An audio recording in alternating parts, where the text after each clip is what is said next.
Hello, everybody, and welcome back to another Game News Roundup. And most of you might not know, but VGChartz was hacked over the weekend. Very early Sunday morning for me, about like 4 a.m. here in New York. That was fun to wake up to the website being a bit of a mess, but we've cleaned things up, have fixed most things. Articles are good. Few are gone, but it's not the end of the world. Anyone who is wrongly banned by the hacker, we've been able to unban them. The one thing we're still trying to figure out, anyone who is wrongly banned, the entire staff, and a lot of regulars, all of their forum posts have disappeared. We have found where we believe most of them, if not all of them, are located, and our coder is trying to write some code to find a way to restore all of those missing posts. Just cross all the fingers and hope that happens. Luckily, the hacker didn't get access to the estimates, didn't mess with that. That's a good thing. But we've been able to restore most of the issues. We're still trying to find anything. We're still going through everything, making sure. Anything else, and we've closed the back door of how the person got in, so we should be all good. So, there's that. That was fun. That was a fun weekend. But anyways, it didn't stop me from writing up the gaming news, although most of this was from last week, some from today, or even last night, and doing the weekly estimates today. And so the data I usually like to have was available. Sometimes it's delayed a little bit, as some data sometimes is late. That happens. But anyways. Week ending September 24th which is the second to last week of not only September, but of the third quarter of the year, which is July, August, and September.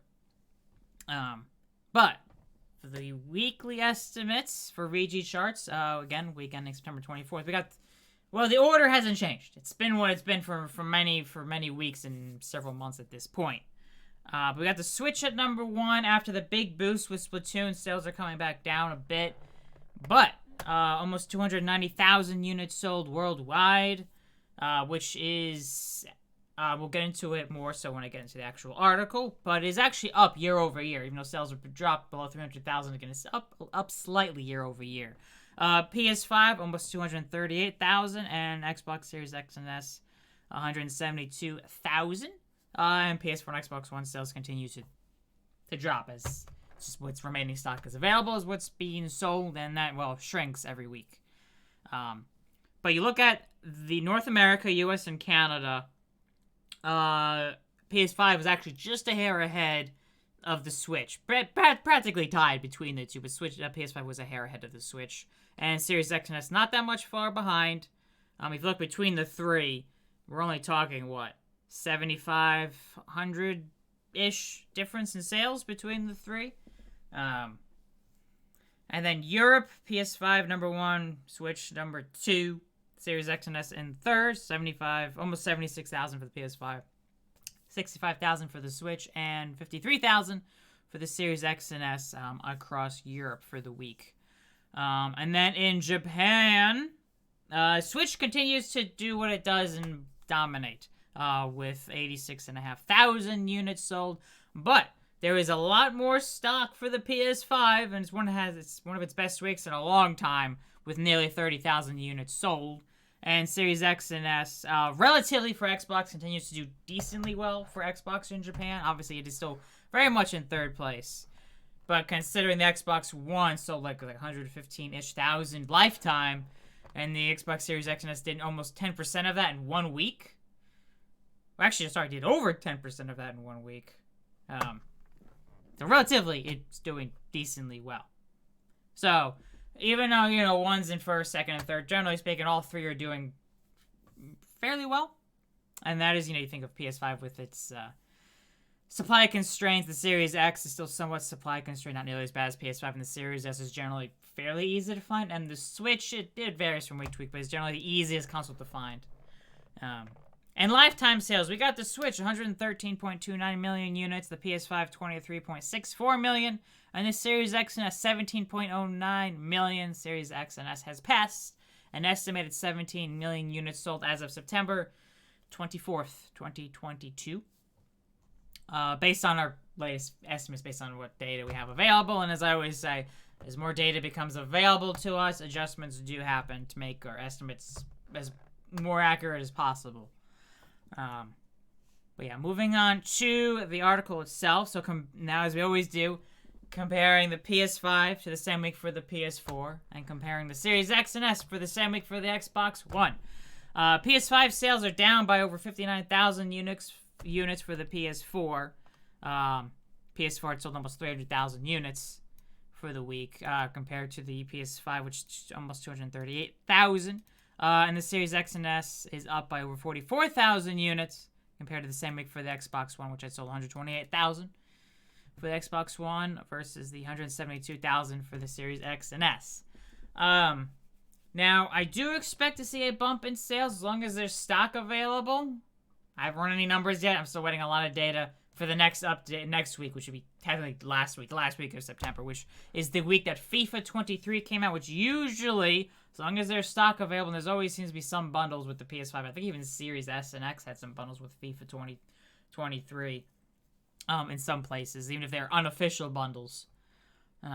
I do expect at least a bump in sales in Europe, potentially a bit in the US. Although FIFA, football or soccer is by far the most popular sport in Europe. While in the US, I believe American football is number one. Is it baseball is number two? I'm not even totally sure, but yeah. But also year-over-year sales. Switch sales are up by 11%, almost 30,000 units. PS5 is down by 36,000 units. Again, it is fairly supply constrained, although stock has generally been improving. And Series X and S is up by 31,000 units year-over-year. And week-on-week sales, Switch sales are down by nearly 65,000 units. Yeah, that sounds bad, but again, it's still up year-over-year.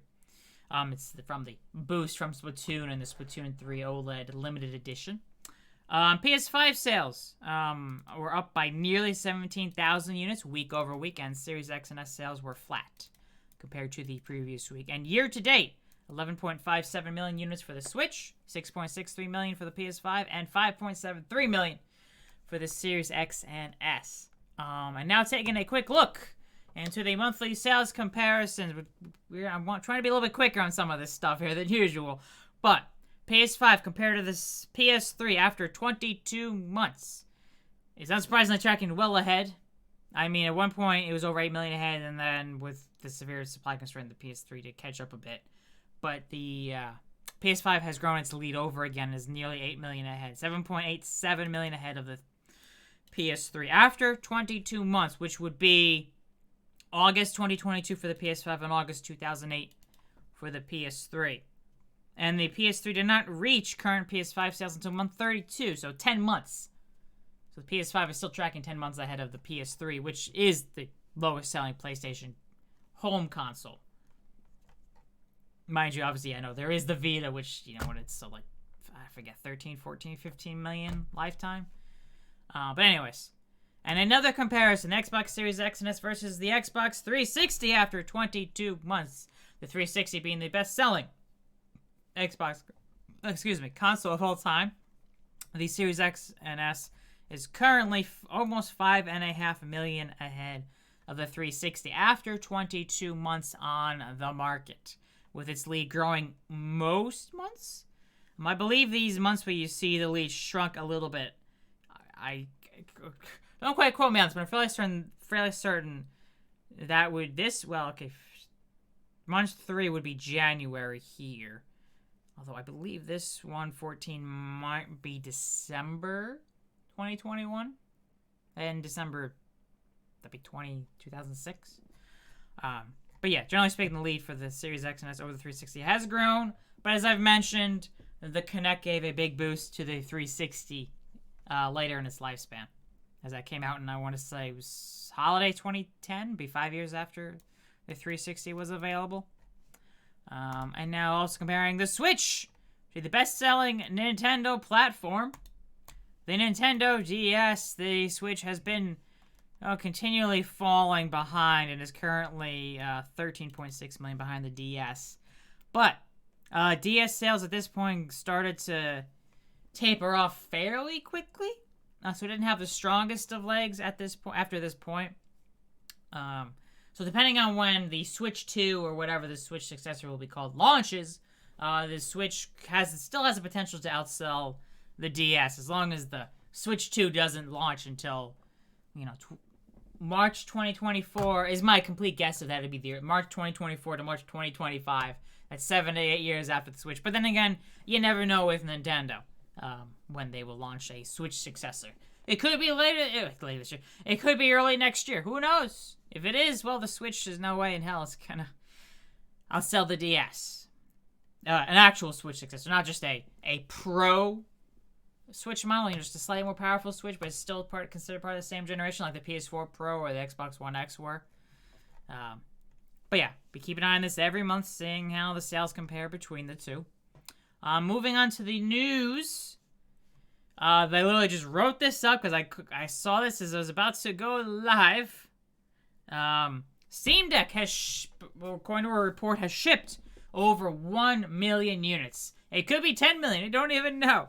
But KDE's David Edmondson, in a talk at the Academy 2022 conference, he discussed the Steam Deck and the work that KDE is doing to improve the Steam Deck to make it a better device. But during the talk, which is at 29 minutes and 45 seconds into the video here, he revealed that shipments for the Steam Deck have surpassed 1 million units. But he also mentioned that they are still processing the back orders for the Steam Deck. So it shipped over 1 million, and there's still back orders that they are working through, which, honestly, I didn't know what to expect for the Switch. I was thinking maybe in the hundreds of thousands, but, over 1 million I think is pretty good. I know compared to, the Switch or whatever, yeah, it's behind, but it's a very different target audience since it is basically a handheld computer. It comes with Linux installed. But yeah, this just came out right before I went live. I saw this. Steam Deck having shipped over 1 million units worldwide, which I think overall, for what it is, I think Valve should be happy with that. But moving on to one of the big topics of, I guess the end of last week. Google Stadia is dead. Well, not dead yet. It is dying. It will be dead early next year. But yeah, Google is shutting down its cloud service gaming, Google Stadia, on January 18th, 2023. Google will be refunding all Stadia purchases, including hardware purchased through the Google Store, as well as all software and add-on content purchased through the Stadia Store. The majority of refunds are expected to be completed by the middle of January 2023. Now, however, I was hearing apparently developers are still working on games for the Stadia because they had no idea that Stadia was going to be shut down. They weren't given any warning. They weren't told a week before or a day before. They only found out as the general public found out. Could you imagine? Oh yeah, working on a game for Stadia. By the way, Stadia is about to die. Well, shit. That just not seems like a good thing. I'm not surprised. I'm surprised it lasted as long as it did. I didn't know a single person who uses Stadia. A specific cloud gaming service, in my mind, it feels like it's doomed to failure. Now, cloud gaming as an add-on, as an extra option, like Xbox Cloud Gaming, which is available for Game Pass Ultimate members, sure, that's fine as an add-on. You don't have to play those games through the cloud. You can still play them on your Xbox or your PC. It gives you another option to play them through the cloud. Or, I believe on PlayStation with the combined PlayStation Now and PlayStation Plus into the new service, you've got the one with the cloud gaming. That is an add-on. It's not the only way to play your PlayStation games. I think that's the way to go about it for now. And obviously the biggest thing is internet speeds. You have to have a good enough internet for cloud gaming. Very different than just streaming a movie or a TV show, even in 4K. But yeah. And, Phil Harrison, who's, how do I put this? He's a bad luck charm for anything in gaming that he's worked at. I mean, he was at PlayStation with the PS3. He was at Xbox with the launch of the Xbox One. Yeesh. But yeah, Phil Harrison, the Stadia Vice President and General Manager. For many years, Google has invested across multiple aspects of the gaming industry. We help developers build and distribute gaming apps on Google Play and Google Play Games. Gaming I can't read that. Apparently, gaming creators are reaching audiences around the world on YouTube through videos, live streaming, and shorts. And our cloud streaming technology delivers immersive gameplay at the massive scale. A few years ago, we also launched a consumer gaming service, Stadia, which, apparently failed miserably. And while Stadia's approach to streaming games for consumers was built on a strong technology foundation, it hasn't gained the traction with users that we expected. Well, yeah, why would it? I don't believe there were really any exclusives on it to make it worth it. Just like, hey, you can buy your games through. I mean, I know there were some people who use it, and if you love it, that's great. Although, actually, it's bad because now you're losing all your games on it. So yeah, that's the thing. But Google does plan to use a technology that powers Stadia in other areas of Google. YouTube, Google Play, and its augmented reality efforts. So, yeah, goodbye. It's nice Stadia. You're dying January 18th, 2023. They do say you will get a refund by mid-January 23 for hopefully all your purchases if you have used Stadia. Which kind of does suck, though. And I believe some developers have come out and are saying they're trying to find a way for people who play games through Stadia to be able to transfer their saves to, say, a PC version of the same game or a console version of the same game. Hopefully they can figure that out. So, yeah. Go Stadia. RIP. And as usual, there's always something going on with Microsoft's Activision Blizzard acquisition. Well, proposed acquisition, because it still needs to be approved by a crap ton of regulators. It's only been approved by like Saudi Arabia and one other place. Obviously, EU, UK, China, US, I think are the big ones. But there is a rumor, which I think has at this point been confirmed, that PlayStation CEO Jim Ryan, apparently on his own volition, went out to talk to the European Commission, the European Union regulators, apparently on September 8th, so almost a month ago, to voice his concerns over Microsoft's proposed acquisition of Activision Blizzard, which doesn't really surprise me. I think he's worried that Microsoft will take Call of Duty and make it an Xbox exclusive and remove it from PlayStation. Now, it's possible. It could happen. We don't know for sure. What we do know, Microsoft has said they do plan to keep Call of Duty on PlayStation for another few years beyond the current Sony deal with Activision, which we think ends in potentially 2024, that Sony owns the marketing rights and some other exclusive content for the PlayStation versions of Call of Duty. Through I think 2024, and then a few years after that will be 2027, and then 2028 you probably have the launch, or 2028, 2029 you might have the launch of the PS6 and the Xbox Series X squared. S squared. I have no idea. I just made up that name. I really have no idea. The Xbox Series Y and Q T? I have no idea. I have no idea where I'm going with this one. I'm like, well, what would make sense? Hold on. Wait, no. They have the Series 3 and the Series Y. Just I don't know, the Tesla with the SX, the 3 and the Y. And it basically spells sexy because, of course, Elon Musk would do that. Anyways, that's not important. That's very off topic. But yeah, PlayStation CEO Jim Ryan has reportedly met with European Commission, expressing his concerns over Microsoft's proposed acquisition of Activision Blizzard, which would be one of the biggest acquisitions. Well, it would be the biggest acquisition in gaming history, and one of the biggest acquisitions, just period. Just downright. So there's that. There's really not much more to say. I mean, like, I would say more, but I've talked to death about this, so let's just move on. Just move on. A rumor came over this weekend that a Horizon Zero Dawn remaster is currently in development for the PS5, a game that came out 5 years ago. And a multiplayer Horizon game is also in the works. So yeah, there's a rumor that Sony plans to release a remaster of Horizon Zero Dawn for the PS5 with a goal to have improved visuals that brings it up to par with its sequel, Horizon Forbidden West, which released for the PS5 and PS4 earlier this year, so bring it up to par with the PS5 version. The sources claim the remaster will have new accessibility features, new graphics modes, and quality of life improvements to its gameplay. Now, I would hope Sony doesn't charge $70 for a re-release, basically. That it would just be either maybe a free upgrade for people who own the PS4 version of Horizon Zero Dawn, or already on the PC version, and then these new features come out, or it's like a $10 upgrade. That is what I would hope. That, why, release a game that's 5 years old and charge a full $70 for it. But who knows? This is a rumor. It might not be real. Mind you, it was reported by MP First, who has their own sources, and Video Games Chronicle confirmed it with its own sources as well. So we will see. And the report from MP First specifically also mentioned their sources claim that PlayStation is developing an online multiplayer game set in the Horizon universe for PS5 and PC.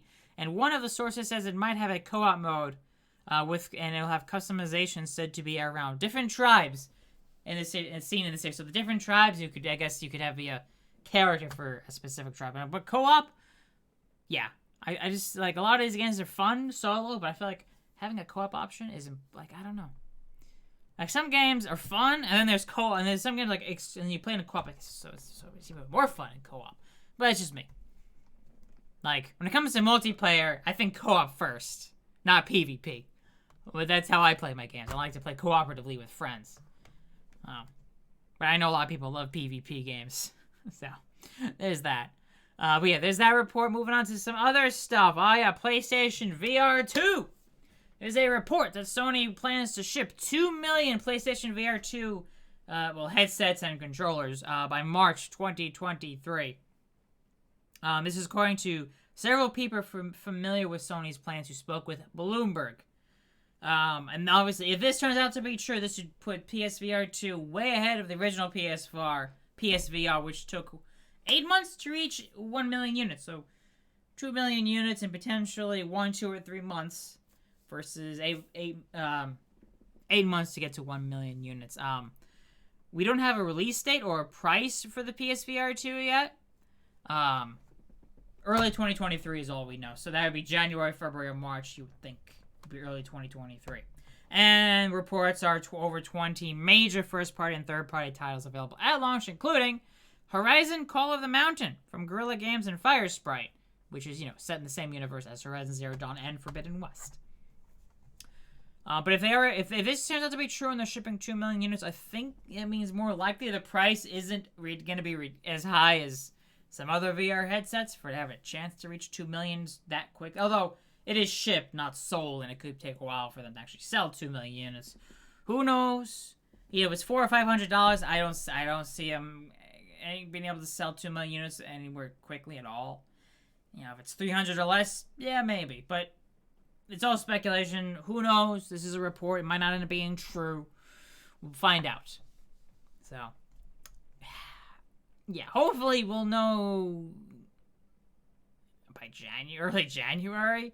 PlayStation will hold a state of play on PlayStation VR 2, giving more details on when it's launching, how much it's going to cost, and some more of the launch titles. But, yeah. We have another rumor. Yeah, it's a rumor week. It's a rumor kind of week. For sure. This is definitely more of a rumor.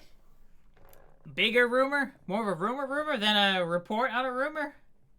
How much of that makes any sense. This one I have my doubts on, compared to other ones, which I feel like, yeah, it could be. This one I feel like I'm leaning more towards no, but it's still maybe.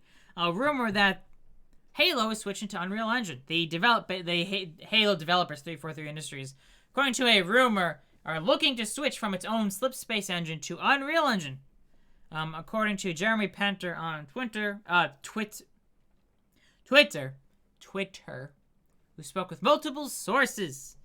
Also reported by another Twitter user, Sean W., who's also trying to work out with Windows Central's own Jez Corden. According to his own sources, I can only confirm that many sources are saying this, and very clear that's already been decided in Halo for sure switching to Unreal Engine. We will see. And if this is true, I would not expect this to be a thing for Halo Infinite, to swap a game to a whole new engine after it's been released. That doesn't really seem to make sense. Now, originally, I mean, we all know Halo Infinite has had its issues. It's supposed to come out in November 20, launch with the Series X and S in November 2020. And it was delayed to December 2021. And even so, we're still waiting on Campaign Network Co-op and Forge, which I believe are launching in November. However, split screen co-op was actually completely canceled for it. Despite the workaround, some people have found that is somewhat playable. It's not perfect. There are bugs and some issues with it. And could lead to corrupted save files, but, you fix those things out. Otherwise, it ran decently enough.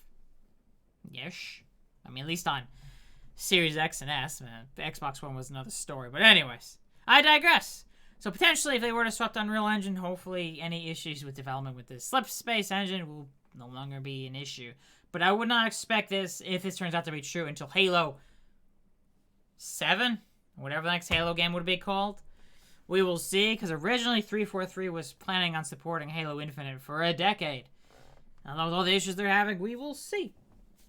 Although, if they're just doing this now, they're just doing early development on Halo 7, and we're still talking probably 2026.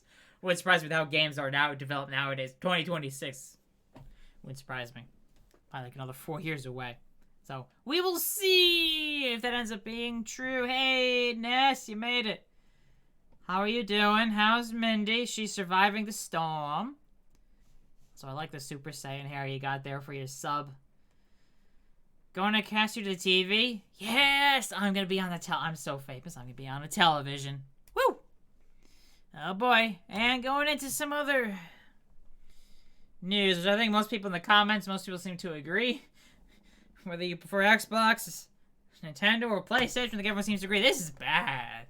But, yeah. A new report. Looking like Saudi Arabia is planning to invest $13 billion to acquire a leading game publisher. $13 billion. However, overall they're looking to invest $37.8 billion in the video games industry. So the rest of the money will be going to acquire minority stakes in key companies.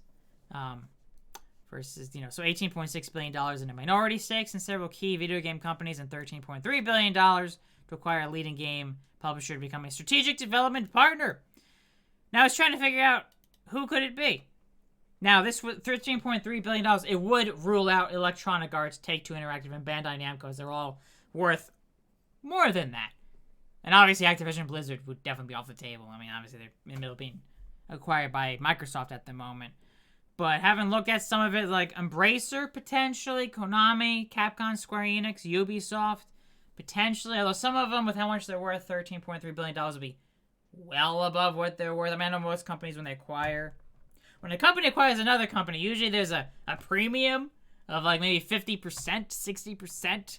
But some of these would be well over double. So, there's that. So, we shall see if Saudi Arabia does this. I mean, Saudi Arabia, if you don't know, most of their money they have been made over the decades is through oil. But the world is getting off of oil and using less and less oil as the world shifts to renewable energies, electric vehicles. I mean, yeah, we'll still need oils and stuff for plastics. But overall, the demand for oil, the amount of oil being used will be far less, and then obviously they're making less money. So they're trying to, I guess, spend their money into other sectors. And I guess one of their main targets is video games at the moment. So, who could it be? If this turns out to be true, we'll find out. But, I mean, my gut's telling me Embracer. But who knows? Who knows? It might, I mean, all these companies could be like, they could tell Saudi Arabia, no thanks. But, who knows? We will see. And let's see. I think we're going to the more rapid fire stuff. PlayStation Stars, which is the loyalty program Sony is working on, is going to launch in Japan and Asia on September 29th, in North and South America on October 5th, and in Europe and Australia on October 13th. This is the PlayStation Stars loyalty program. It will be free. It will be available on the PlayStation app on iOS and Android, and they're also working, I believe, on getting an app on your PlayStation console directly. Basically, you can play your PlayStation games. You can earn free rewards by completing campaigns and activities. The monthly check-in campaign, as they specifically mention, only requires users to play any game. You receive a reward. Other campaigns will require you to earn specific trophies. So yeah, you can earn loyalty points and digital collectibles. The points can be redeemed in the catalog. That includes PlayStation Network wallet funds to put towards buying future games. Exclusive digital collectibles and select PlayStation Store products. Digital collectibles include, well, digital figurines and more. So, it's free. So, just got another, this seems cool. It reminds me in a way of Microsoft Rewards, although obviously this is specifically for PlayStation. Microsoft Rewards is not so much about Xbox, but you can redeem your Microsoft Rewards to get Game Pass or Gold or an Xbox Store gift card and whatnot. I use Microsoft Rewards to get Game Pass Ultimate for free, for those that don't know. It just requires you spending basically like 3 to 5 minutes a day. And then, I know, like, every day, yeah, well, it adds up. But anyways, moving on. Nintendo has officially launched its own animation studio called Nintendo Well, it's more the fact that they acquired a visual production company, Dynamo Pictures, and has been renamed to Nintendo Pictures, which when they announced the acquisition over the summer in July, we did know this was a thing. So there is that.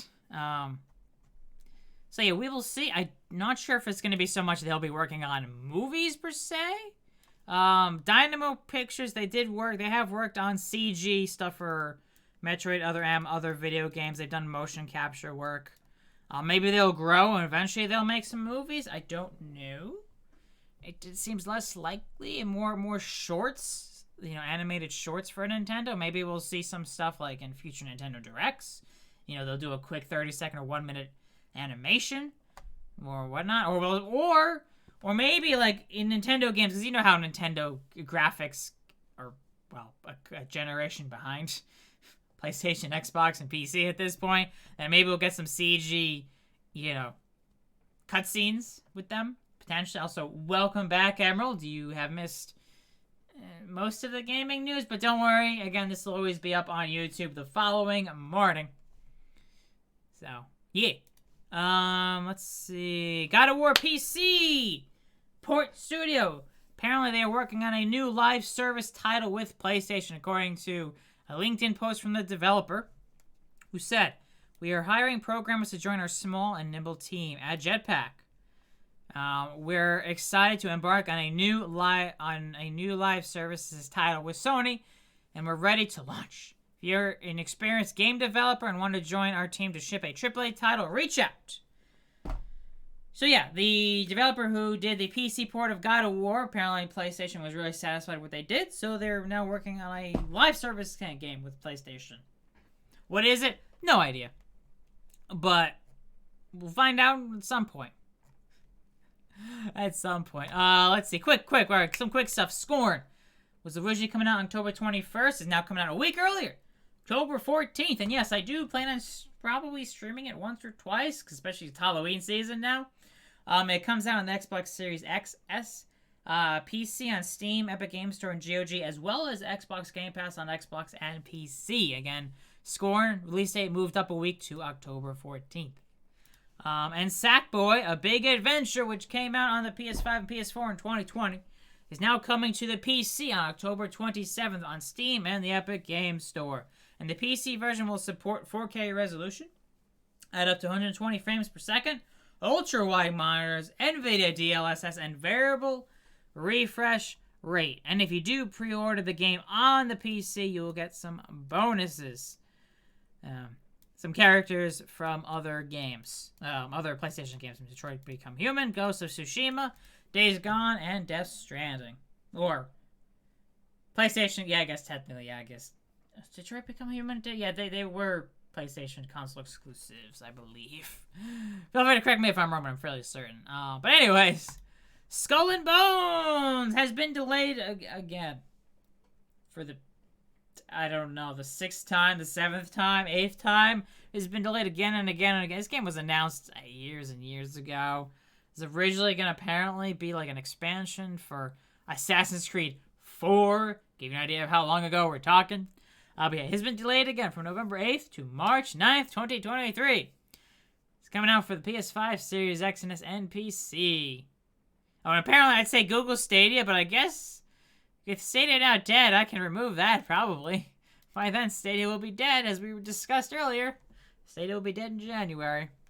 And Amazon Luna, Amazon's own game streaming service. So yeah, game has been delayed. Here's that. Let's see, a few things from Team Ninja.